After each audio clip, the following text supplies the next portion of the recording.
Okay, so it's been a fantastic couple of days for wordsmithing, and it gives me great pleasure to introduce the final installment of wordsmithing, and to introduce our speaker, who, before moving here, was a neighbour of mine in Oxford. Our gardens almost backed onto one another, it's a delight to welcome Peter Hitchens, who is author, journalist, commentator on political things in England and Europe and America, and he's been speaking on the art of journalism in the last couple of days, and we're going to finish off with him speaking on the defense of the indefensible and how to avoid it. So please give a very warm welcome to Mr. Peter Hitchens.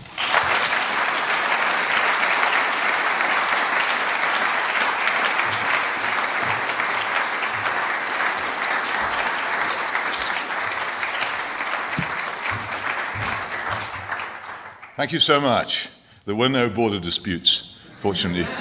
There were being enough buffer states between us, though we have now advanced into the adjoining area in a sort of Crimean extension of our territory. So we're a good deal closer to defending the indefensible. Don't do it.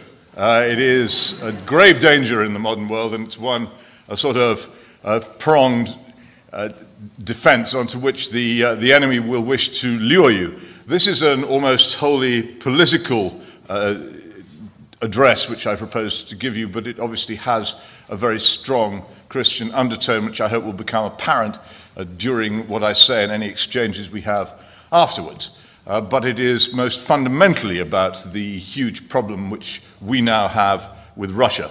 And when I say the huge problem which we now have with Russia, I do not mean that Russia is about to launch an attack upon us, but that we have an immense and deep and troubling misunderstanding of that country, which may lead us into serious error and possibly into war, which we should strive to avoid. The problem with the defense of the indefensible is this. You are probably all far too young to remember the collapse of the Soviet Union and the end of the Cold War.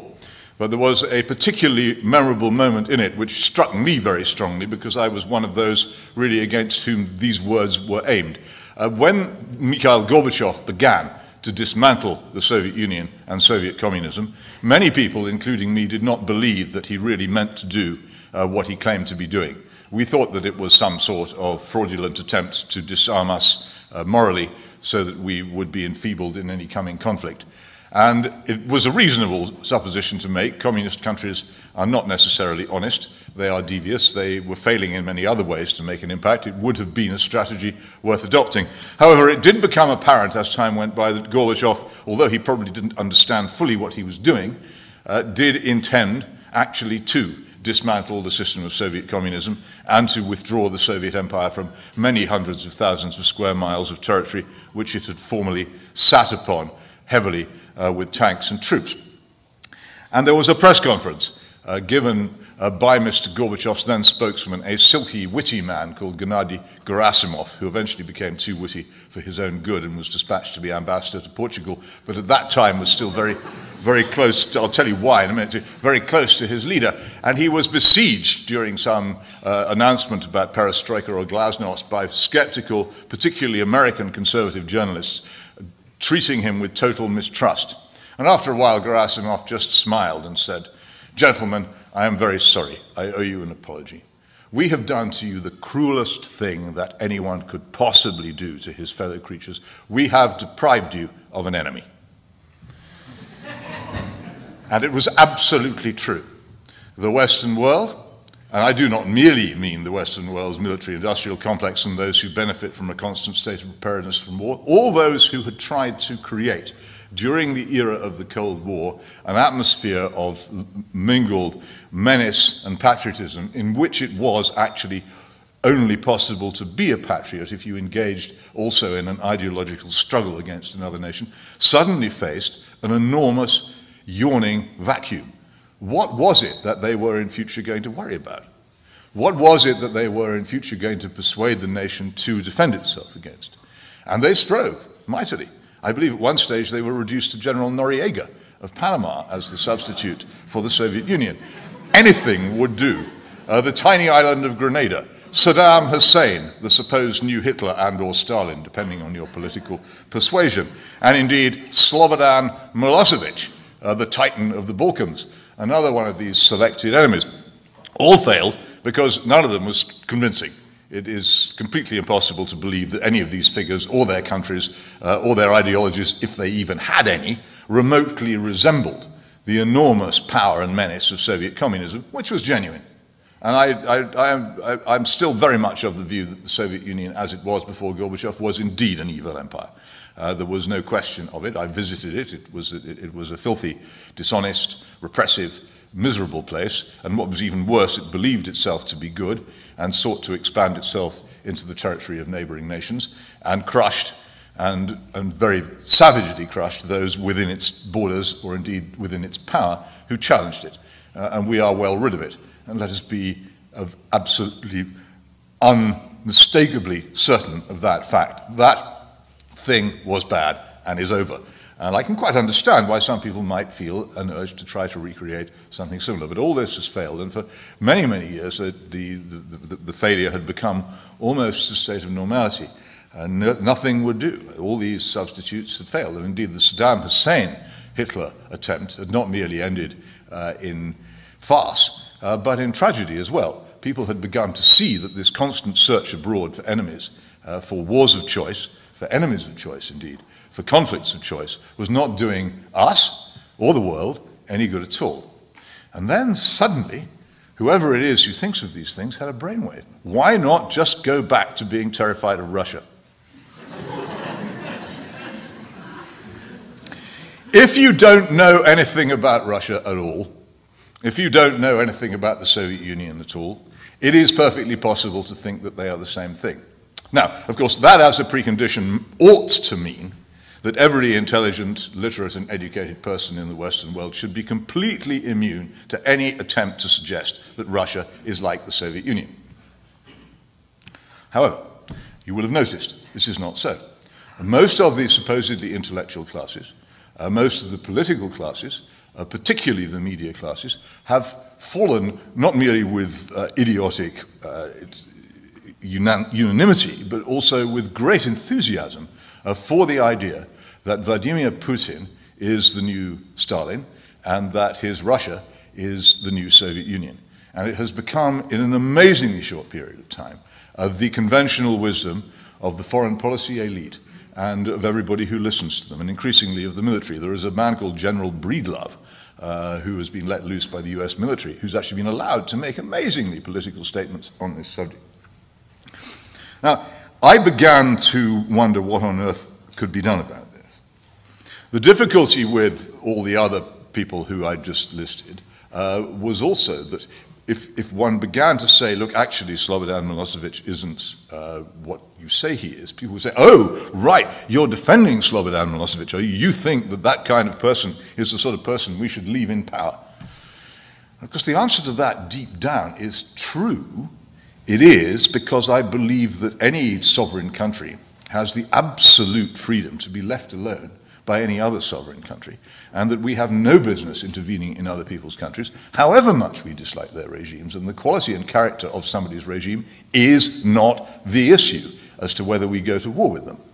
Indeed, if it were, this country and my country, if we were simply judging on whether to go to war with other nations on the basis of the revolting nature of their regimes, this country and my country would be at war with Saudi Arabia and the People's Republic of China, which seem to me to outdistance all other states on the face of the earth in terms of despotism, repression, absence of the rule of law, and general menace to those who live under their rule. And yet, funnily enough, both these nations are closely allied to us, and we are indeed deeply in debt to them, and do not say a word about what's wrong with them, which makes, to some extent, a nonsense, it seems to me, of the self-righteous frenzy we might get into about the regime in Russia or in Syria or indeed in Slobodan Milosevic's Serbia. I just mention this because it's a skimming of the surface, which is only the beginning of thought on this matter. As soon as you begin to think about the nature of propaganda about foreign policy in the modern world, none of it makes any kind of logical sense.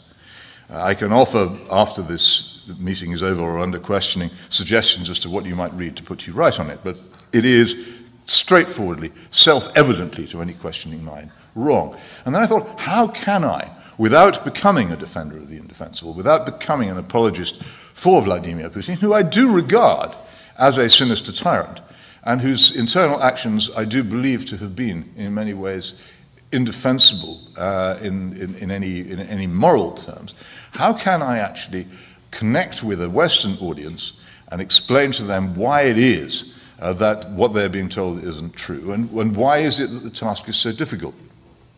And I eventually came to the conclusion that the reason why most people didn't understand it was that most people did not have my fantastic advantage, that I lived from 1990 to 1992 in Moscow. I arrived in the Soviet Union, I left Russia. I saw the thing collapse, and I lived among the people while it was going on, and I observed exactly what took place.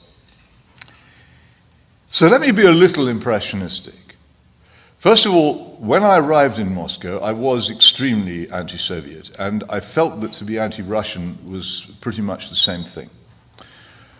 On one occasion while I was living in Moscow, I went one Monday morning to Vilnius, the capital of the then Soviet Republic of Lithuania, because there was some stirring for independence in that republic, and was dragged into, for the second time in my life, quite unintentionally, a genuine war zone. Suddenly we were sitting in a press conference, suddenly that awful tearing calico noise of machine gun fire, which is so unmistakable and so frightening, could be heard afar off. And we all, as we were reporters, and this was our duty, though in my case with a great deal of trembling and sweat, hurried towards the sound of this to find the most extraordinary events taking place. One in particular comes to mind. As we arrived, one man was being taken away whose eye had been shot out by a Soviet soldier. They were demonstrating outside the Lithuanian press building against censorship. And a large number of Lithuanians had gathered on the steps of this building. And an officer brought up to face them a detachment of something like 25 Red Army soldiers who were Central Asians and obviously had no sympathy whatever with the Lithuanians and been chosen for this purpose. And he told the Lithuanians in Russian that they must disperse, and they said no, they were not going, and they stood there. Whereupon, and I was standing as far from them as I am standing from you, at the side, whereupon he ordered the Red Army troops to raise their Kalashnikovs, which I remember had bayonets fixed on them. And then he gave the Lithuanians another instruction to leave, which they defied, and then he ordered his troops to fire. And an astonishing thing happened.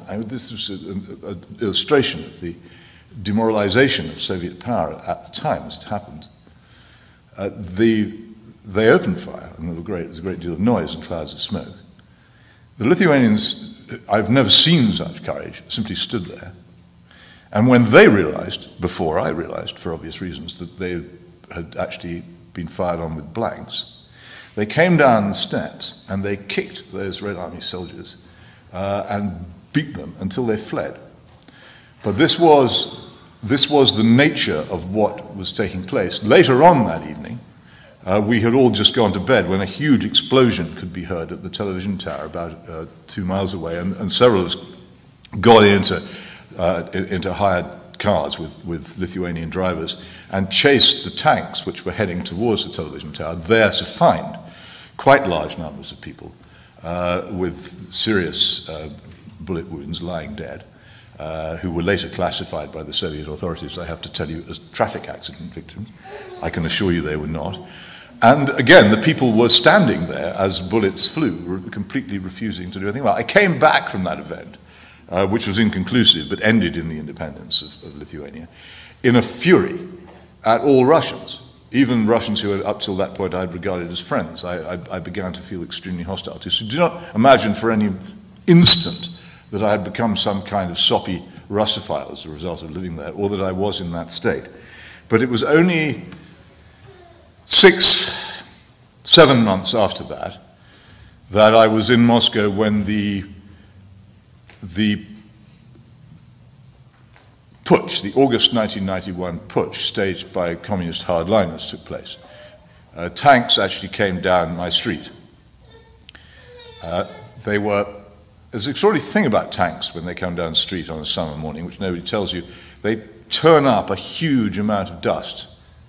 And it is actually rather a romantic sight. And I thought, oh, this is it. Then that happens. This means the hardliners have hit back. This is the end of all hope that the Soviet Union will be reformed. We're going to go back to the age of Brezhnev and possibly Stalin. And then, to my astonishment, the whole thing collapsed in a matter of 2 days. And what I also saw, walking through the streets of Moscow later, is something I've never seen anybody else record. All the trash cans, which were urn-shaped, grey urn-shaped, were full of burning substances. And I went over to see what they were, and they were Communist Party cards. Thousands and thousands of people, almost everyone in Moscow who had become a member of the Communist Party to protect themselves for career reasons, had taken their cards and put them collectively into the trash cans and burnt them. As I said, I've never seen anyone else describe this, but it struck me the whole thing was so exhilarating that I was singing hymns as I drove around the city. It was such an astonishing lightening of the atmosphere and an end of something terrible. A few months later, I managed to get permission to go to the great Crimean naval station in Sevastopol, which is a very beautiful place, by the way, which anybody who has a chance to visit should go to. And again, I come from a naval family, and was astonished and moved in many different ways to see how the ships were lying sunk down by the stern, down by the bow, tipped over on one side, scuttled in the creeks and inlets around that city. The huge blue water global navy, which Admiral Sergei Gorshkov had been trying to build for decades to rival the US fleet, had been effectively scuttled. The Soviet Union's attempt at world power was over. So two things had happened visibly, tangibly, palpably in front of me.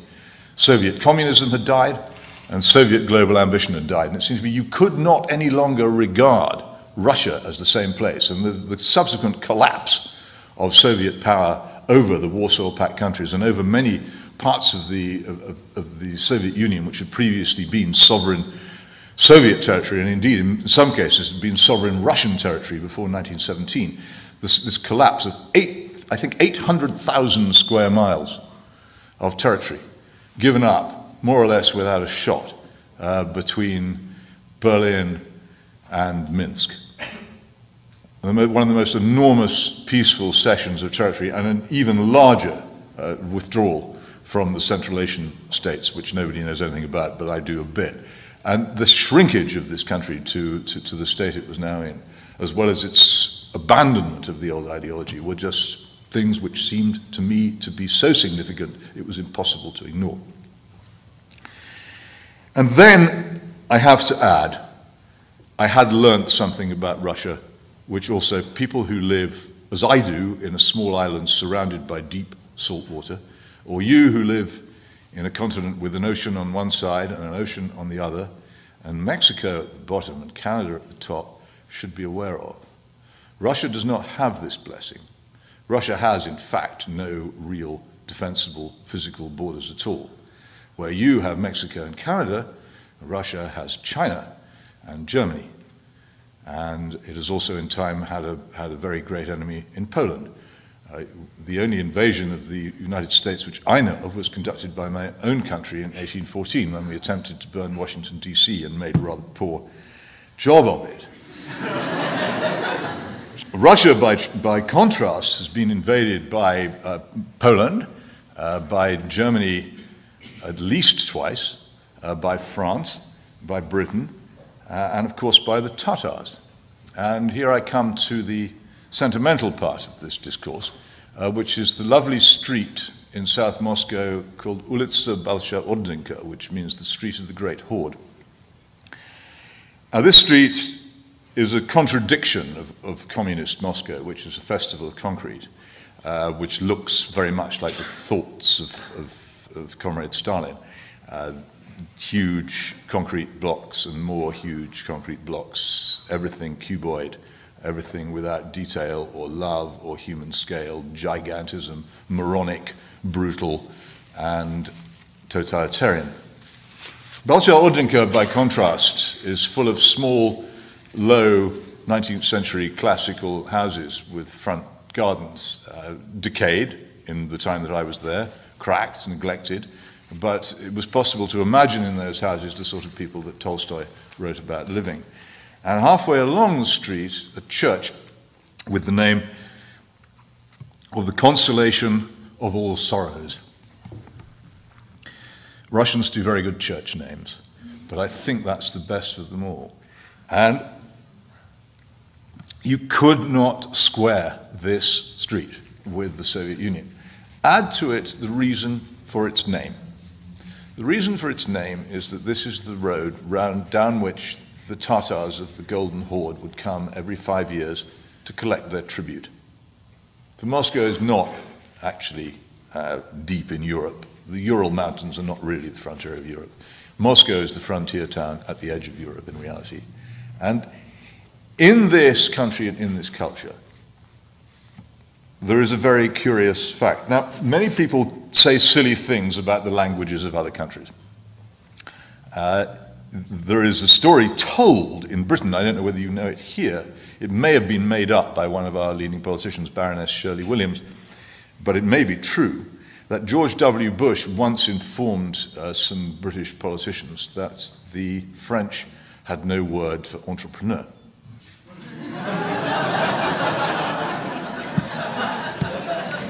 So I'm not anxious to make that kind of mistake, and I've checked what I'm about to say with Russian friends who know their language a good deal better than I do.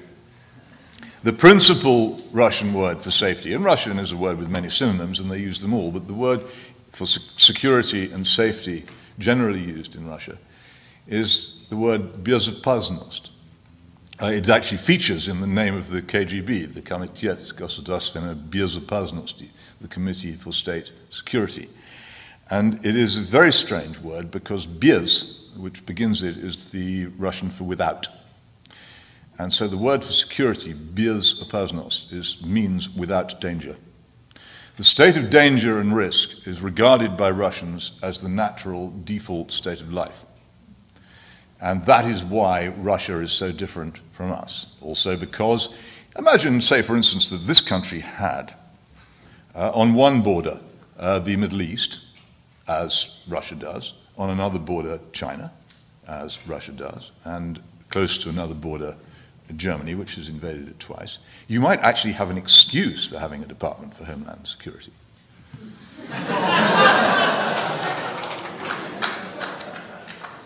As it is, I don't believe that you do. But I think they do, and I think it's worth putting that in mind. To extend the parallel a little bit further as to what has been going on in Ukraine.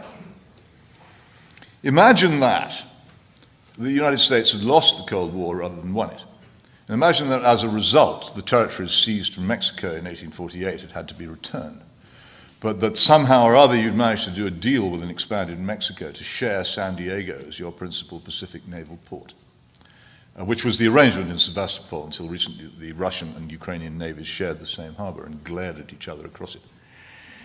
And imagine that the actual area around San Diego was a sort of American enclave in Mexico in which there were American schools. But on the other hand, all the movie theaters were compelled to show films only in Spanish, and they couldn't show them in English. And that the school curriculum taught an anti-American version of history. And also imagine then that, say, at the other end of the United States, Quebec had been persuaded to secede from Canada as a result of large demonstrations and a sort of mob putsch in Montreal in which Russian politicians had played a leading part.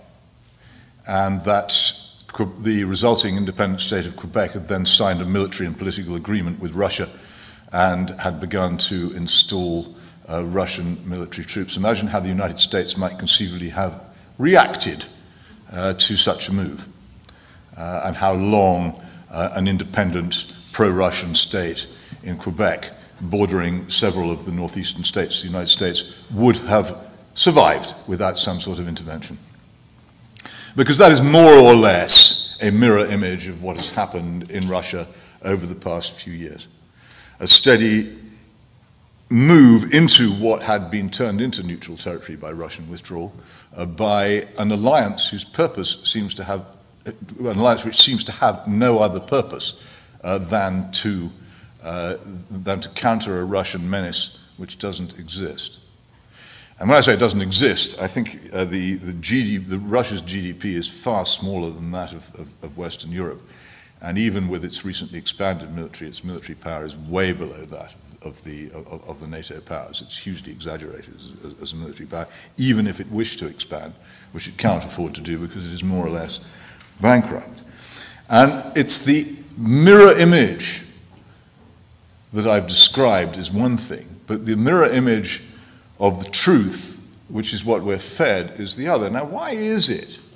Why would it be that anybody would want to portray as an aggressor nation, a nation which had actually withdrawn from 800,000 square miles of territory and had absolutely no intention of reconquering them?